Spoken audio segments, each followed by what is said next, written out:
Avoir un meilleur physique que 99% des gens, c'est pas bien compliqué une fois que tu arrêtes de faire l'amateur comme le font 99% des gens quand ils veulent faire une transformation. Et si tu évites de tomber dans les deux pièges dont je vais te parler dans cette vidéo, tu vas faire plus de progrès dans les 6 prochains mois que tu auras fait sur les 5 dernières années. Oui, ça va clairement faire une différence ciel et terre.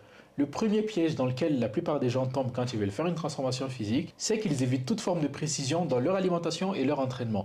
Et c'est pour ça que je vois la plupart des gens qui viennent me voir, ils me disent oui, c'est cool, j'ai du mal à perdre du poids alors que je mange clean, je mange pas de conneries et je comprends pas pourquoi je perds plus de poids, je stagne.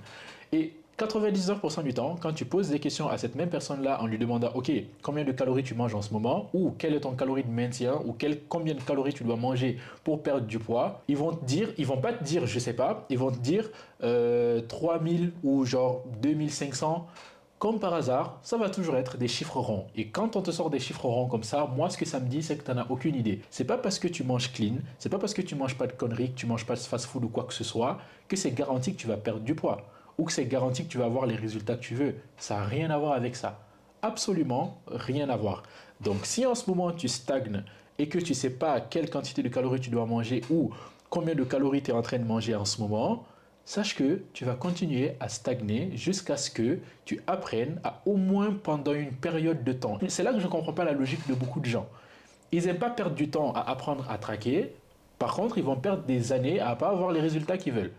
Moi, honnêtement, explique-moi la logique, je la vois absolument pas. Je vois pas la logique. Et ça, c'est valable pour ton alimentation et ton entraînement. Tu dois savoir quand tu vas t'entraîner, quel exercice tu vas faire, quel nombre de séries tu vas faire, dans quel ordre tu vas le faire. Tu sais ce que tu as fait la semaine dernière parce que tu l'as traqué et aujourd'hui, tu vas améliorer, même si c'est de 1% ce que tu as fait la semaine dernière et tu fais ça. Et ça, c'est quelque chose que la dernière fois, je suis tombé sur une ancienne vidéo de moi que j'ai faite il y a 4 ans. C'est sur YouTube, tu peux aller la trouver. Avant que j'ai le physique que j'ai aujourd'hui, je parlais de cette même chose-là. Parce qu'en général, quand on se regarde dans le miroir, 9 fois sur 10, on est déçu parce qu'on ne voit pas les progressions à la vitesse à laquelle on voudrait les voir. Du coup, ça démotive. Et au lieu de faire ça, et bien moi, ce que je fais, regarde, je traque absolument tous mes chiffres. C'est-à-dire à toutes mes séances, je mets exactement le poids que je fais au nombre de reps.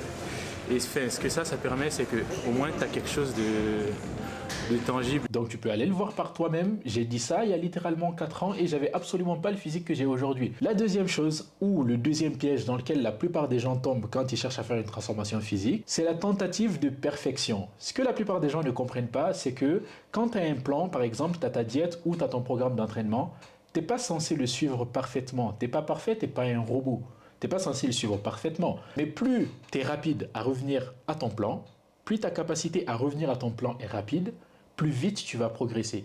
Donc la différence entre les gens qui progressent vite et ceux qui progressent pas vite, c'est littéralement leur capacité à revenir à leur plan de base. Parce que te dévier de ton plan, tu vas le faire. Tout le monde le fait, c'est normal, c'est la nature des choses. Même un avion qui va voyager d'un pays à l'autre, il part pas en trajectoire parfaite, même si toi, tu vois sur ta petite map sur la vidéo, la trajectoire elle est en ligne droite, c'est pas ça. Les avions, ils sont tout le temps en train de faire une correction de trajectoire. C'est-à-dire qu'il y a le vent, il y a les, enfin, comment ça s'appelle, il y a les conditions de météo qui sont en train de le pousser dans un sens, mais lui, constamment, ils font des corrections de trajectoire. Donc à vue d'œil, toi, tu verras absolument pas ces corrections de trajectoire, mais en réalité, c'est ce qu'il est en train de faire. Et c'est le même cas pour toi.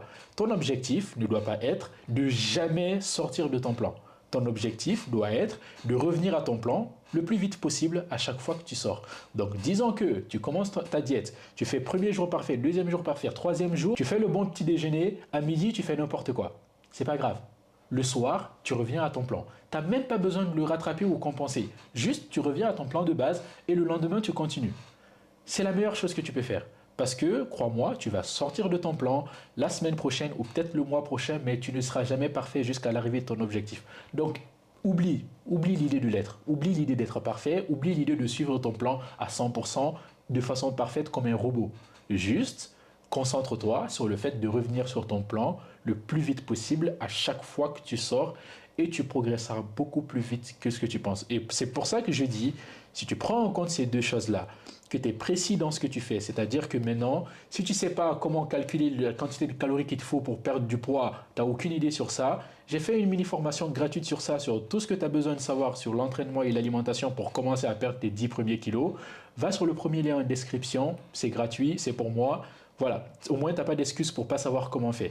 Mais si tu sais ça et que pendant un mois, tu fais attention à être le plus précis possible, c'est-à-dire que tu saches ce que tu es en train de faire, et qu'avec ça, à chaque fois que tu sors du cadre, tu reviens le plus vite possible, tu ne te rends pas compte à quel point tu peux progresser rapidement et tu ne te rends pas compte à quel point la plupart des gens ne font pas ces deux choses qui sont basiques. Et c'est pour ça que 99% des gens galèrent à avoir le physique qu'ils veulent.